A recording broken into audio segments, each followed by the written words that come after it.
Welcome everyone. We're going to put two videos together today to get us through forces and force balances. Again, I got to stress that this is stuff that you may need to review more than once. Obviously, that's up to you whether or not you do that, but this is not the easiest material, and it is going to be stuff that gets you through the lab that you received today, I guess I should say yesterday. I'm recording this Thursday afternoon, and are working on along with some aspects in your homework. So when we concluded class on Wednesday, we were working through the different forces. And so we started with the pressure gradient force, the one force that can actually make the wind blow. And then we worked our way into Coriolis. We had a couple of videos. Again, my thanks to those helping me to get the sound going there. Learn something new every day myself. And so we're going to keep working forward with two other forces before we start to put them in different groups to create what's known as force balances. And so as you can see on the screen, the next force is the centrifugal force, and we'll also call it the centripetal force or centripetal acceleration. And so when we call it a centrifugal force, this is if you are going down the road fast and all of a sudden you realize you need to make a left turn and you take it a little too sharp and you feel like you're flying towards the right. You were in one motion and your car is changing motion. And so you kind of continue the way you were going as you adjust to this new vector that your car is on. And so this is going to occur in the atmosphere when the flow is curved. We actually have seen some examples of this when we looked around the highs and the lows in the upper levels of the atmosphere on a schematic. And we'll probably take some time in the second video to wrap some of this up as well. And of course, almost always I'm not clicked on the right thing. And so the one thing is that we'll see it referred to in a couple of different ways. If it's referred to as centrifugal, we're looking at an outward force. And so the idea, if you've ever seen someone take a bucket of water and spin it over their head quick, and as a kid you were probably mesmerized by the fact that the water didn't come splashing down on the person. And so it was that outward force, the centrifugal force, that was holding the water in that bucket due to the fact that it was moving in a rapid curved flow. Other times it can be referred to as an inward force, and this is going to be called a centripetal acceleration. I really encourage you to take a look, even if you choose to only look at one of these pages that I put in here. Take a look at 215. There's a little inset that will really help break this down, and it will be extremely helpful as you're working through your lab, the portion that works with what is known as gradient wind balance. And ultimately, this acceleration or force, depending on how we want to phrase it, is going to explain why when something is on a curved path, it's going to remain on a curved path. In other words, if it did not have this additional force, we simply would stay going straight. The idea that you, in your vehicle, as it makes this turn, really wants to continue to move straight, but this additional force helps to keep you in that curved path, help keep your car in that curved path. If you've ever been on some type of a amusement park ride that spins you around real fast, you've experienced this as well. And so to offset things related to other forces, ultimately the tighter the curve, in other words, the more sharp you round a low or how you round a high pressure or a ridge, the stronger the centrifugal, I try to pronounce it really boldly in here, force is going to be. Which leads us to our last force, the frictional force. Friction is by itself actually quite simple. Frictional force is going to slow the wind down. And so if we had straight flow from high to low, no other forces at play, hint, that's not going to happen, that this would simply oppose your pressure gradient force. In reality, when we get into force balances, we'll create a vector for what the wind would be, and if there's friction, it's simply going to act opposite to the wind. And so if you just take your hand and move it across your desk or table or whatever's in front of you, the idea that if you're on a smooth surface, there's very minimal friction, but if you were to do it on a rough road, it would kind of hurt your hand, to be honest, but also really slow things down. And so this does become a factor. The idea that frictional force may be much more intense, say, around the Rockies or the Appalachian Mountains, as opposed to flow over one of the oceans, or even the flow that comes down Lake Michigan towards Valpo when we get some of our lake effect snow. Ultimately, this is critical in the sense that we experience friction down by Earth's surface, but not as we move higher up in the troposphere. we've actually seen this. You didn't realize it, but this is what is going to impact the winds when you're down at the surface and help them cross across some of the isobars, as opposed to the fact that when we looked at winds aloft, that did not happen. They flowed nice and parallel to the isobars. It also means that your winds are going to be slower down by Earth's surface than they are aloft. We talked about the jet stream. The jet stream is well up in the atmosphere and therefore not impacted by things such as friction. All right, so we've got our forces, and now we're going to put them into various groups, for lack of a better term, and create what's known as force balances. The idea of a force balance is that there's no acceleration. We got a vector of wind, and that wind is just kind of going along its path. It's not accelerating, it's not decelerating or negatively accelerating, it's not turning left, it's not turning right. It is going to be a vector of wind. And when we come to this means that our sum of forces is ultimately going to equal 0. And so, for instance, in some of the simplest ones that we'll see coming up, you always have your pressure gradient force, which makes the wind blow, and it simply gets countered by the Coriolis force, and you get a resultant wind. Again, this is a little tough, but we have to get through a number of these to help us understand why flow is different in different regions of the atmosphere. Why, for instance, we do have different types of wind down at the surface, hint, hint, the friction, as opposed to straight flow aloft, and then why things flow a little differently around a low or a high. That centrifugal force is going to come back to play quite quickly. Again, I understand that lots is going on, but I would encourage you with your time to look at these pages, especially as you're trying to complete the lab and be in a good place for next Thursday. And so here are our force balances. Sketch them down now if you need a little bit of a break while I chat here for a moment. The idea that these are going to be on upcoming slides as well. We're going to work our way through geostrophic balance and gradient balance within this video, and then we'll take a pause, and you can take as long of a pause as you want or jump right into the idea of surface balance, and then we'll briefly talk about what's known as hydrostatic balance as well. And so you can see the general idea for each one of these flows. Geostrophic, fancy word for upper level straight flow. Think of a east to west jet stream. The winds within that jet are probably in geostrophic balance. If you have a flow around a strong low pressure, or a strong trough as we refer to them, and this is in the upper levels of the atmosphere, that curved flow, we're going to have what's known as gradient wind balance. And then finally, as we come down towards the surface, we have to deal with friction, and therefore we have what's known as surface, or surface wind balance. Ironically, and I probably have alluded to this, even though it seems intuitive that we'd want to learn about the surface and it'd be nice and easy, the geostrophic is by far the easiest one to balance and the easiest one to understand, whereas the surface gets a little difficult at times.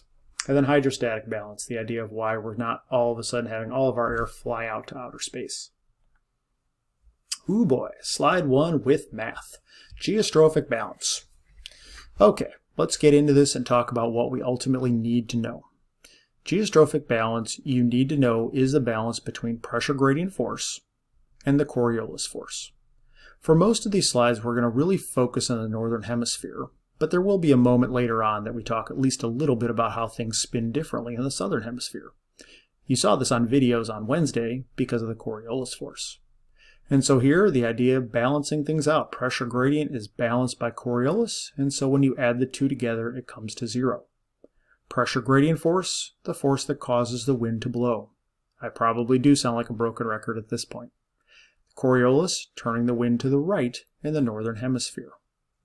So ultimately, when we deal with geostrophic balance, this means that in the northern hemisphere, by virtue of how the Earth spins and therefore the direction of the Coriolis force, it means that it's going to blow with lower pressure to the left and higher pressure to the right. In other words, as we look at that east to west jet west to east jet going from the west coast towards the east coast jet across the United States, it means that we have lower heights to the left and higher heights to the right. Kind of like those little cross sections we looked at back on Wednesday. And so you can see this equation down here, which if you did attend lab on Thursday and look through the lab, probably looks kind of familiar.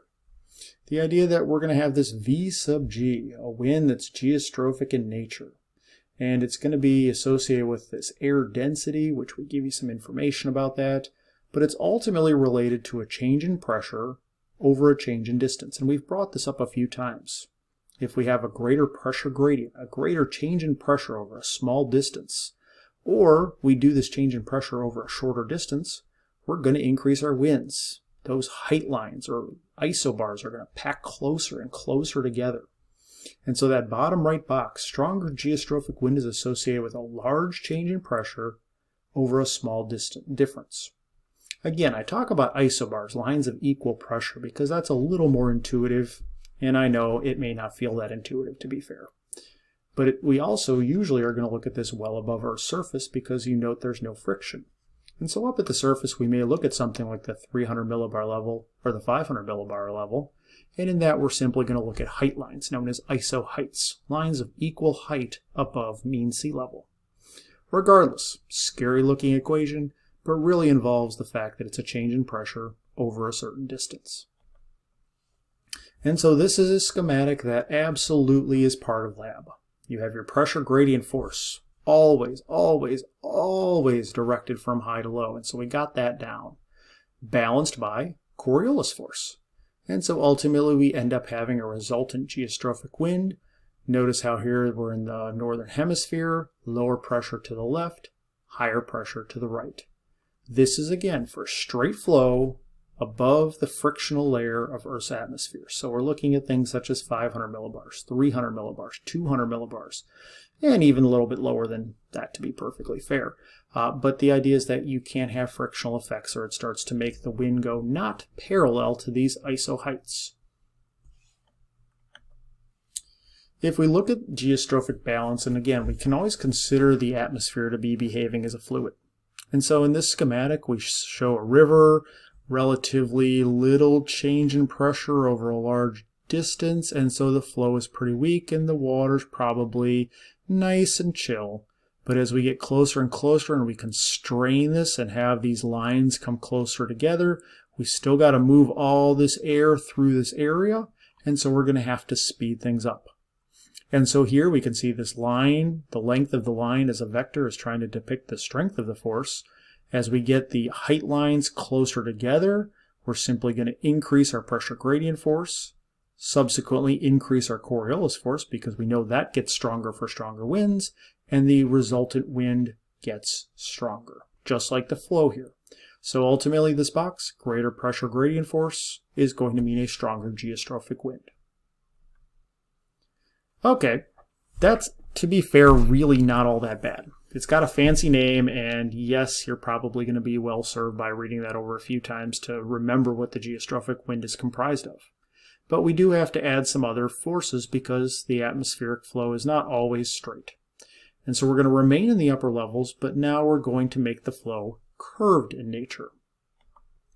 Which leads us to our second balance, gradient wind balance. All right, two of the three are the same.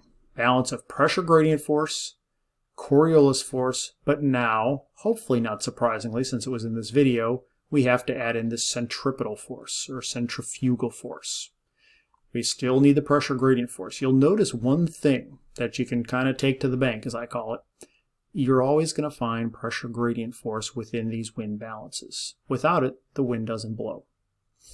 We're going to see the Coriolis force because as long as we're not down right at the equator, it's going to turn the wind to the right in the northern hemisphere. And because we're dealing with a curved flow, we need this additional curved flow force. And so the balance means that if you add all of these forces together, again, the idea of no net acceleration. What does this mean in terms of atmospheric flow? It means that the flow will remain parallel to the contours of equal height or pressure, which, as you'll see on the next slide, actually is going to be important because the flow is curved. We aren't going to have just straight arrow. We're going to have a straight arrow, but it's going to kind of curve around the flow. It's straight at any one moment, but it's going to appear curved because it's going to stay within the height lines. And so again, we're going to see this happen in the northern hemisphere where the low pressure is always again to the left of the resulting wind. Everything we talk about, we're going to see a little bit more later on, means that things are going to be flip-flopped in the southern hemisphere because ultimately it's all related to this Coriolis force. The idea that in the southern hemisphere it's going to turn the wind to the left, and so it's basically going to reverse everything. And so here we look at an example of flow around a high pressure here, again, northern hemisphere. If we just had pressure gradient force and Coriolis, we would end up with a straight line, and this would not behave properly. It would not stay within the curved lines. In other words, this would be a naughty kindergartner not drawing their lines in the right way. And so we need that flow to be parallel, and to do that, we simply add in a centrifugal force. Again, without it, straight flow. With it, curved flow. And so again, this example is why here the clockwise flow is going to occur around a high. When I show a high in an image like that, it means that as you go outward from this high, thus why the pressure gradient force flows from high to low, it also suggests that these areas out here are lower pressure than what's in here. So again, our resultant wind, northern hemisphere, lower pressure to the left, higher pressure to the right. Notice how we deal with this as a force directed inward in this image. Admittedly, there are different ways of viewing this, but this will keep things simple as you move forward. Let's reverse things and look at a low. Again, pressure gradient now has reversed itself. It's coming inward from high to low. Coriolis is going to balance that, but now we continue to have this inward directed force, which is going to help to keep this arrow, which looks like it's got a few issues, from simply going straight outward. This helps to pull it in, keep it in line, and keep it towards the center. And so this means that our low pressure systems are going to have counterclockwise flow around them in the northern hemisphere. We'll see this happen a lot. We're going to talk about mid-latitude cyclones starting next week, and this will become a common theme. And so if we look at gradient wind balance, northern hemisphere, this is a big, deep, low pressure system, and we can see this flow as it kind of works its way inward towards the low. Now, mind you, we're looking at how the flow would be in the upper levels, and it's going to behave differently as we get down towards the surface. Conversely, low pressure here, now in the southern hemisphere, looks like maybe off the coast of Australia, and the flow is clockwise around a low. Again, the sole difference between these two images is the fact that your Coriolis force is deflected to the right in the northern hemisphere and to the left in the southern hemisphere. All right, let's see. Actually, let's do one more slide, and we'll finish off the idea of how these two flows might look on some type of a weather map. And so in this image, you can see what's referred to as a pretty stout ridge off the west coast, a low pressure with associated trough in the upper levels here on the on the west coast, and kind of just broad and what we call zonal flow, straight flow as we work our way across much of the United States. And so the one thing that you can note is if you look at any of these barbs, again, I should also be clear, these black lines are the isoheights. These red lines, which kind of here complicate things, are showing isotherms, lines of equal temperature at this level. And so you'll notice that these flags, again, dictating where the air is coming from. These wind barbs are always flowing parallel to your height lines. They may not always be straight, but they're also not crossing your isoheights. And so you can see around the high, kind of come upward, they dip downward around your trough. And so they're always going to look like the low pressure is to the left at all times, just like we talked about in the previous image. And so you have gradient flow here in the Pacific, gradient flow here across Oregon and California. And then as you evolve east, you'll notice that there really is no curvature. And so around the Great Lakes and Mid-Atlantic, we are in geostrophic flow. This is how things typically behave within Earth's atmosphere if you're getting high above the frictional layer. You'll have areas that there's very deep ridges and troughs, which we call meridional flow, and these are going to be areas in which we have gradient balance. And then as you get into the straight flow, we end up dealing with geostrophic balance. All right, we will call a break here, and we'll start another slide series here shortly, dealing with surface balance and therefore friction.